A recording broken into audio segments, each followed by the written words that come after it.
আল্লামা সাইদি রাহেমাহুল্লাহকে সুস্থ অবস্থায় কাশেমপুর কারাগার থেকে বঙ্গবন্ধু হাসপাতালে এনেছিল।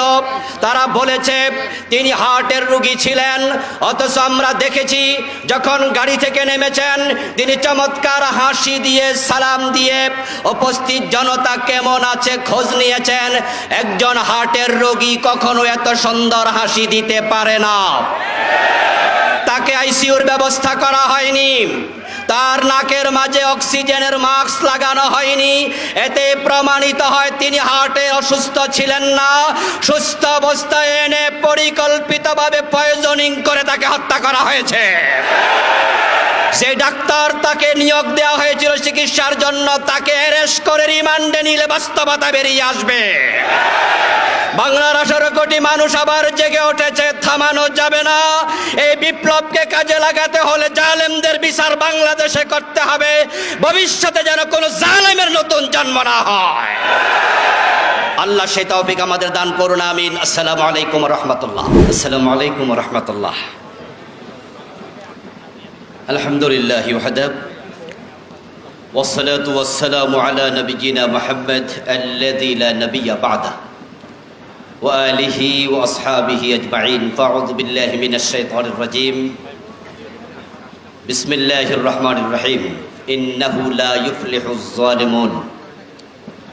আজকের এই চমৎকার আয়োজনের সম্মানিত সভাপতি, বিজ্ঞ সঞ্চালক, উপস্থিত থাকবেন বাংলাদেশ জামাত ইসলামীর সম্মানিত আমির সহ মহানগরী উত্তরের আমির, অন্যান্য দায়িত্বশীল বৃন্দ, উপস্থিত সম্মানিত দিনী ভাইয়েরা, আল্লাহ তাআলার শুকরিয়া। দীর্ঘদিনের ত্যাগ ও কোরবানির পর আল্লাহ তাআলা আমাদেরকে, আমাদের প্রিয় মাতৃভূমি বাংলাদেশকে জুলুম ও শোষণ মুক্ত করেছেন। জালেমরা দীর্ঘদিন পর্যন্ত বাংলাদেশকে এক বিস্তীর্ণ শ্মশান বানিয়ে রেখেছিল। 56,000 বর্গমাইলের বাংলাদেশকে তারা কারাগারে পরিণত করেছিল। হায়নার উল্লাসের প্রতিটি জনপদ প্রকম্পিত হয়ে উঠেছিল। সন্তান হারা মায়ের আর্তনাদ, ভাইহারা বোনের বোমাকান্না, স্বামীহারা স্ত্রীর গগন বিদারী চিৎকার আল্লাহর আশ পর্যন্ত কাঁপিয়ে তুলেছিল। কত নিরপরাধ মানুষকে ফাঁসি দিয়ে বিনা বিচারে গুলি করে হত্যা করা হয়েছে তার কোনো পরিসংখ্যান আমাদের জানা নেই। শুধু গত জুলাই ও আগস্টের বিপ্লবের দিন তথা 5 আগস্ট পর্যন্ত হত্যা করা হয়েছে কয়েক হাজার নিরীহ নিরস্ত্র মানুষকে। চোখের সামনে আজও ভেসে ওঠে শহীদ আবু সাঈদের খুন হওয়ার ঘটনা। তারা শুধু শহীদ আবু সাঈদকে গুলি করে হত্যা করেনি, তারা গুলি করেছে বাংলার 18 কোটি মানুষের বুকে। কি অপরাধ ছিল শহীদ মুগ্ধের? সতীর্থদের লক্ষ্য করে পানি লাগবে, পানি লাগবে, শহীদ মুগ্ধের মুখের কথাগুলো যেন আজও কানে বেজে ওঠে। হায়নাদের বুলেট থেকে রক্ষা পায়নি ঘরের ব্যালকনিতে দাঁড়িয়ে থাকা অবুঝ শিশুরাও। তারা পুরো বাংলার মুখ চেপে ধরেছিল, কণ্ঠ চেপে ধরেছিল, পুরো জাতির পদদলিত করেছিল পুরা মানবতাকে। আয়নাঘর নামক মানুষ হত্যার কসাইখানা তারা ঘরে তুলেছে। এই আয়নাঘরে কত নিরপরাধ মানুষকে তারা নির্বিচারে বিনা বিচারে হত্যা করে তার হিসাব কারো জানা নেই। জল্লাদের এই উল্লাসখানা আয়নাঘরে বিনা বিচারে দীর্ঘ 8 বছর পর্যন্ত বন্দী রাখা হয়েছিল আমাদের প্রিয় ব্রিগেডিয়ার জেনারেল জনাব আজমি ভাইকে। তিনি মুক্ত হয়ে বলেছিলেন তার চোখের পানি যদি একসাথ করা যেত তাহলে একটি দিঘি তৈরি হয়ে যেত। এই আয়নাঘরে আমাদের ব্যারিস্টার আরমানকে কঙ্কাল বানিয়ে দিয়েছে তারা। এমনইভাবে আরো কতজন আল্লাহর বান্দাকে নিকৃষ্ট কসাইখানায় তারা কষ্ট দিয়েছে, সে হিসাব শুধু আল্লাহই জানেন। আমরা বাংলার জমিনের বিচার চাই, বিচার করতেই হবে।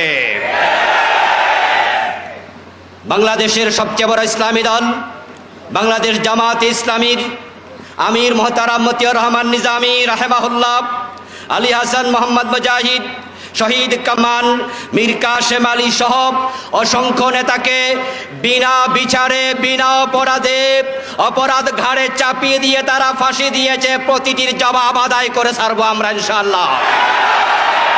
আল্লামা সাইদি রাহেমাহুল্লাহকে সুস্থ অবস্থায় কাশেমপুর কারাগার থেকে বঙ্গবন্ধু হাসপাতালে এনেছিল। তারা বলেছে তিনি হার্টের রোগী ছিলেন, অথচ আমরা দেখেছি যখন গাড়ি থেকে নেমেছেন তিনি চমৎকার হাসি দিয়ে সালাম দিয়ে উপস্থিত জনতা কেমন আছে খোঁজ নিয়েছেন। একজন হার্টের রোগী কখনো এত সুন্দর হাসি দিতে পারে না। তাকে আইসিইউর ব্যবস্থা করা হয়নি, তার নাকের মাঝে অক্সিজেনের মাস্ক লাগানো হয়নি। এতে প্রমাণিত হয় তিনি হার্টে অসুস্থ ছিলেন না, সুস্থ অবস্থায় এনে পরিকল্পিতভাবে পয়জনিং করে তাকে হত্যা করা হয়েছে। যে ডাক্তার তাকে নিয়োগ দেওয়া হয়েছিল চিকিৎসার জন্য, তাকে অ্যারেস্ট করে রিমান্ডে নিলে বাস্তবতা বেরিয়ে আসবে। বাংলার 18 কোটি মানুষ আবার জেগে উঠেছে, থামানো যাবে না। এই বিপ্লবকে কাজে লাগাতে হলে জালেমদের বিচার বাংলাদেশে করতে হবে, ভবিষ্যতে যেন কোনো জালেমের নতুন জন্ম না হয়। আল্লাহ সে তৌফিক আমাদের দান করুন, আমিন। আসসালামু আলাইকুম ওয়া রাহমাতুল্লাহ।